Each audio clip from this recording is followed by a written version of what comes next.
Imagine the most powerful women in the world, the mothers, wives, and daughters of an empire that spanned the known horizon, huddled together in a silk-lined tent, listening to the screams of their dying guards.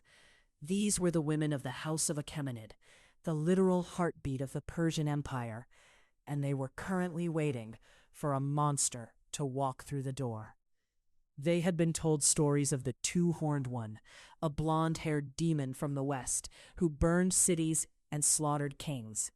They expected a fate worse than death, a violation of everything they held sacred, and a brutal end to a bloodline that had ruled for centuries. But what actually happened inside that tent, and the events that followed as Alexander the Great's army swept through the heart of Persia, would become one of the most controversial, misunderstood, and haunting chapters in human history. It is a story of psychological warfare, Stockholm syndrome on a grand scale, and a series of choices that would lead to the total erasure of a dynasty.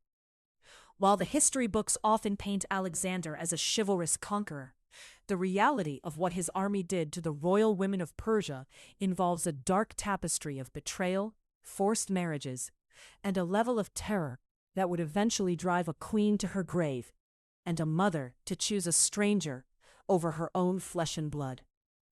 To understand how the most protected women on earth became the ultimate spoils of war, we have to look back at the moment the world began to bleed.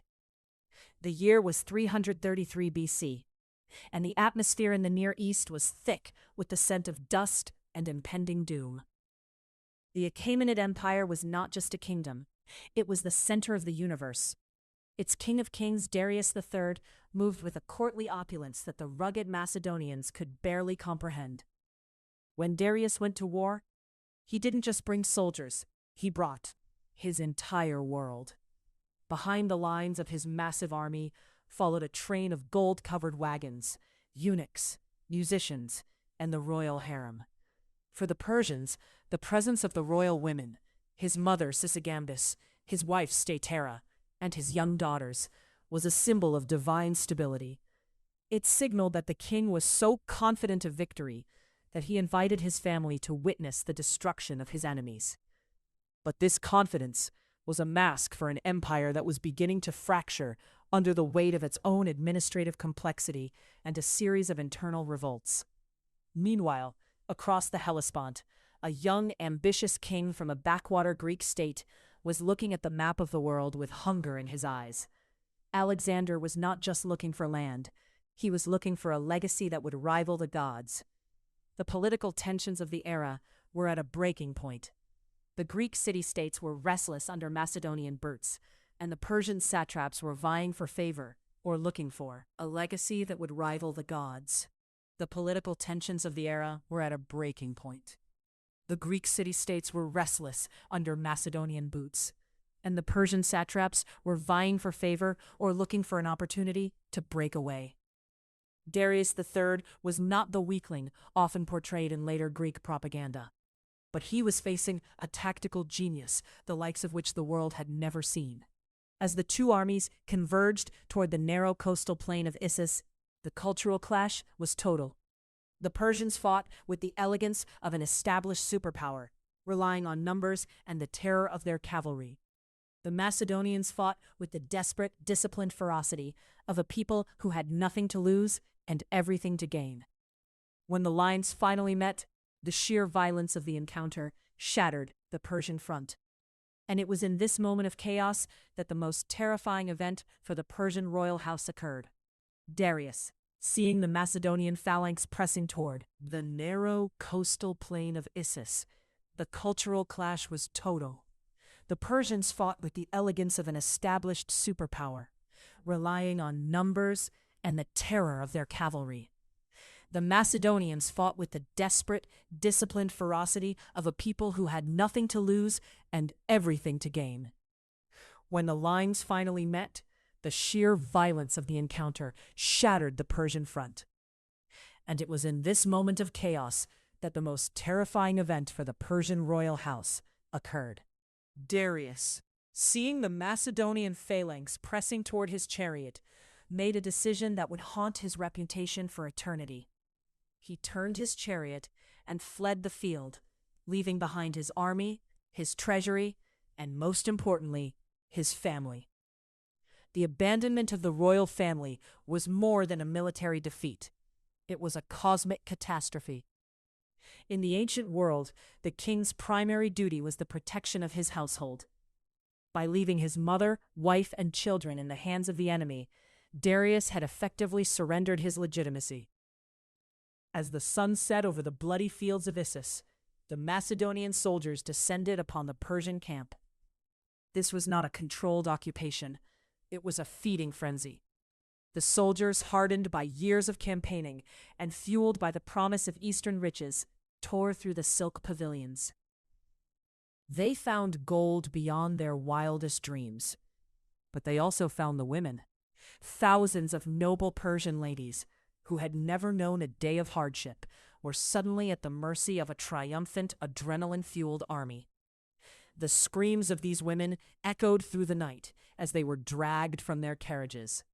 However, there was one tent that remained untouched for a few fleeting hours, the tent of the royal family itself. Inside that tent, Sisygambis, the queen mother, and Statira, the queen consort, waited in terrifying silence.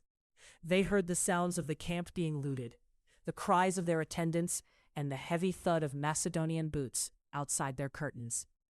They were convinced that the next person to enter would be their executioner or their rapist.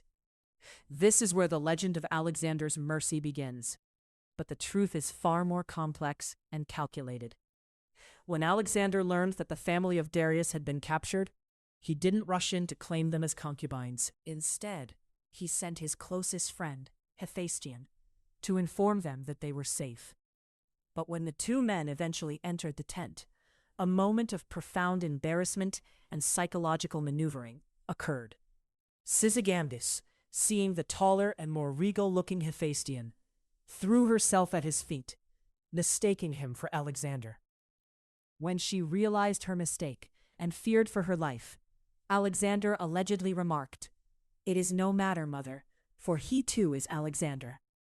This phrase, recorded by historians like Arrian and Plutarch, is often cited as a sign of Alexander's greatness. But look closer. By calling himself and his best friend the same person, and by addressing the Persian queen mother as mother, Alexander was performing a masterstroke of psychological assimilation. He wasn't just capturing them, he was replacing Darius. He was telling these women that their old lives were over and that he was now the center of their universe.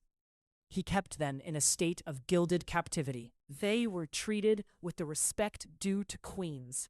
They were allowed to keep their servants and their titles, but they were now property of the Macedonian crown.